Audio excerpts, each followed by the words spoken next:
지난 토론에서 저한테 극단적이라고 계속 말씀하시면서 네. 김문수 후보에게는 원전 질문하면서 후쿠시마 체르노빌 얘기를 하면서 한국 원전의 안정성에 대해 가지고 확신을 가지지 못하는 모습을 보이셨습니다. 이게 네. 오히려 한국의 대통령이 되시겠다는 분이 한국 원전에 대해서 불신을 가진 극단적인 상황이 아닌가 생각하고요. 자, 그러면은 중국 원전에 대해서 한번 여쭤보겠습니다. 중국 동쪽 지역에는 원전이 많이 몰려 있고요. 이게 사고가 날 경우에는 대한민국의 직격탄인데 이건 어떻게 위험도를 평가하십니까? 저는 대한민국 원전을 불신한다고 한 바가 없어요. 안전성에 우려가 있다. 안전성에 우려가 있죠. 그 안전 관리 비용이 엄청나게 많이 든다는 말씀을 먼저 드립니다. 사고는 잘 안 나겠죠. 그러나 사고가 날 경우에는 엄청난 피해가 발생할 수 있다. 그게 50년에 한 번이든 100년에 한 번이든 그 점을 고려해야 되고, 중국 동해안에 원전들이 많이 있는 건 저도 아는데 그 점과 거기 원전 많으니까 우리나라에 원전 많아도 괜찮다, 그런 건 아니죠. 거기가 위험하니까 우리나라 위험해도 괜찮다, 그렇게 말하면 안 되는 거죠. 중국의 원전의 안전관리에 대해 가지고 특별한 대책이 혹시 있으십니까? 왜냐하면 지금 대한민국의 원전 산업이 수출 산업으로 유명하고 우리가 경험한 바로는 문재인 대통령께서 원전의 안전성에 대해서 꾸준히 의심하고 계시기 때문에 해외 세일즈 같은 것도 안 됐습니다. 근데 지금 이재명 후보의 발언대로라면은 대한민국 원전이 뭐 사고가 날 수 있기 때문에 결국은 안전하지 않다는 취지로 들릴 수도 있고, 지금 결국에는 뭐 중국에 대해서는 별말 안 하실 것 같은데 어떻게 받아들여야 됩니까? 역시 제 말을 좀 왜곡하지 않으면 좋겠다는 말씀을 먼저 드리고요. 원전이, 대한민국 원전이 위험하다, 더 불안하다라고 말한 바가 없어요. 그렇게 주장하지 않아요. 원전의 일반적인 위험성을 얘기하는 거죠. 또 원전이란 지금 당장은 싼 게 맞지만 폐기물 처리 비용이나 또 위험을 비용으로 환산했을 때 그걸 계산하면 엄청나게 비싼 에너지일 수도 있어요. 또 한 가지는 지금 이미 유럽에서는 원전 생산 원가보다 풍력 발전 원가가 더 떨어지고 있습니다. 그 점을 고려할 필요가 있어요. 그거 다 감안해가지고 원전이 더 싸다고 제가 그때 말씀드린 거고요. 그 LCOE라는 단가로 말씀드린 거고요. 그리고 지금 미세먼지 문제 때문에 이재명 후보께서 중국과 일본과 협력하겠다는 취지로 말씀하셨는데요. 네. 미세먼지는 편서풍지대에서 서쪽에서 날아들어오는 것인데 일본과 어떤 협력을 하겠다는 건지가 애매하거든요. 결국 중국이 미세먼지의 원인의 대부분이다라는 것을 말하는 데 있어가지고 일본이 개입할 여지가 있는지, 실제 일본 같은 경우에는 일본 대부분 지역이 중국발 미세먼지 영향권에서 벗어나 있습니다. 어떤 협력을 일본과 하시겠습니까? 글쎄요. 거기서 완전히 벗어나 있다는 것은 저는 우리 이준석 후보님의 일방적 의견 같고요.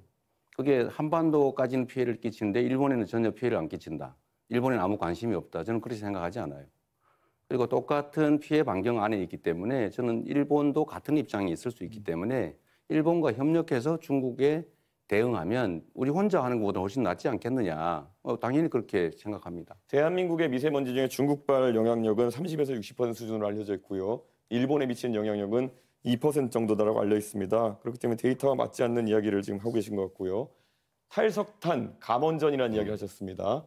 그러면 이 안에서 보통 우리가 봤을 때 기저전력을 무엇으로 해결하겠는가라는 질문을 하게 되는데요. 네. 에너지 수요는 갈수록 AI와 로봇의 발달로 늘어날 텐데 탈석탄하고 감원전 하면은 기저전력 수요가 늘어나는 것엔 무엇으로 대응하시겠습니까?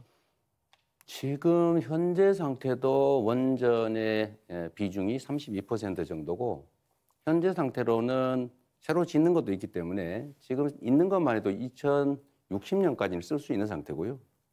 그 사이에 재생에너지니까 뭐 풍력이든 태양광이든 이 재생에너지 비중을 대폭 늘리고, 그 사이에 지금 막 급속도로 발전하고 있는 에너지 저장 시스템, 이걸 최대한 활용할 필요가 있고, 예를 들면 양수발전소라든지 이런 기존의 시스템을 알겠습니다. 활용할 여지가 많이 있죠. 양수발전소 같은 경우에는 또 다른 환경 파괴를 낳는다는 이야기가 있는데요. 결국에는 산을 깎아가지고 결국 많은 댐을 만들겠다라는 것이고. 그렇지 않습니다. 그럼 물리적 저장을 하겠다는 기존의 것인데. 양수발전소들이 있잖아요. 예, 그런데 양수발전소의 기존 용량을 그러면은 최대한 활용하겠다는 말씀이신데 부족한 용량 아니겠습니까?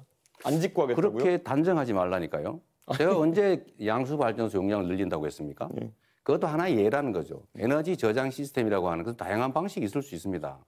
앞으로는 전국의 모든 전력망이 지능형으로 다 연결이 되고, 밤에 예를 들면 그 자동차 배터리 꽂아놨다가 안 쓸 때는 배터리에 전기를 빼서 다른 데 공급할 수도 있어요. 전국의 지능형 전력망을 구축하게 되면 에너지 낭비도 적고 그런 간헐성도 상당히 많이 극복할 수가 있습니다. 결국 V2G 이런 것들 얘기하시는 것 같은데 그게 현실화되려면 우리나라에 현재 보급된 충전기 구조 같은 것도 다 바꿔야 되는 것이고요. 그리드 다 바꿔야 되는 거기 때문에 너무 가볍게 말씀하시는 것이 아닌가 이런 우려가 좀 있습니다. 이재명은 합니다라고 하면서 대선 출마 선언하신 다음에요.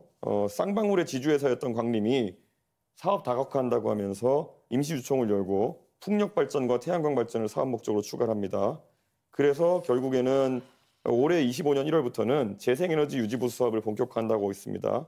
이 광림의 투명 경영을 담당하는 분이 황윤석이라는 분인데 이분이 감정평가사로 후보님 성남에 시장하실 때 성남에서 부동산 업무하셨던 이준석 분입니다. 후보님 예. 45초 남았는데 한 분에게만 질문하셨어요. 이런 분의 이름이 같이 나오는 것에 대해 가지고 재생에너지 관련해 가지고 혹시 이재명 후보가 대장동이나 아니면 여러 사건에서 결국 사적인 이익을 추구한 것이 아니냐는 의심을 받는 것처럼 또 다른 의심을 받을 수 있다. 저는 그런 생각을 하고 있습니다. 네, 다른 후보 답변 시간 30초 보장해 주셔야 됩니다. 예, 그러면 권영국 후보님께 질문 드리겠습니다. 예, 지금 ESS를 이재명 후보께서 말씀해 주셨는데요.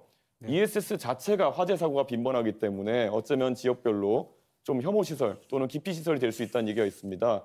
ESS가 기피 시설이 되면 이재명 후보의 아이디어는 어떻게 실현할 수 있을까요?